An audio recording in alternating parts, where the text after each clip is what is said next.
اس دل کو حسد سے بھی پاک رکھو۔ ارے جو بندہ تقدیر پر ایمان رکھے گا وہ کسی سے حسد نہیں کرے گا۔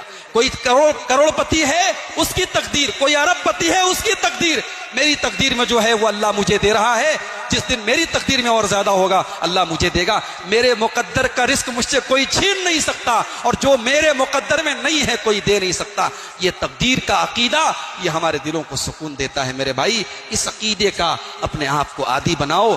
اللہ کے نبی کے اس صحابی کو یاد کرو جن کو اللہ کے نبی نے 3 بار جنتی کہا تھا، اور جب صحابہ نے ان سے پوچھا کہ اللہ کے نبی نے اتنا بڑا مقام آپ کو کیوں دیا کہ نبی نے 3 بار آپ کو جنتی کہا ہے، تو صحابی نے یہی جواب دیا تھا کہ میں اپنے دل میں کسی کے لیے حسد نہیں رکھتا، کسی کے لیے کینہ نہیں رکھتا۔ بڑی پیاری دعا قرآن میں اللہ نے ہمیں سکھائی ہے، ربنا اغفر لنا ولاخواننا الذین سبقونا بالایمان ولا تجعل فی قلوبنا غلا للذین آمنوا۔ اے ہمارے رب ہمیں بھی بخش دے، اور ہم سے پہلے جو ایمان والے گزرے ان کو بھی بخش دے، اور ہمارے دلوں میں کسی مسلمان بھائی کے لیے کینہ نہ ہو، کپٹ نہ ہو، حسد نہ ہو، جلن نہ ہو۔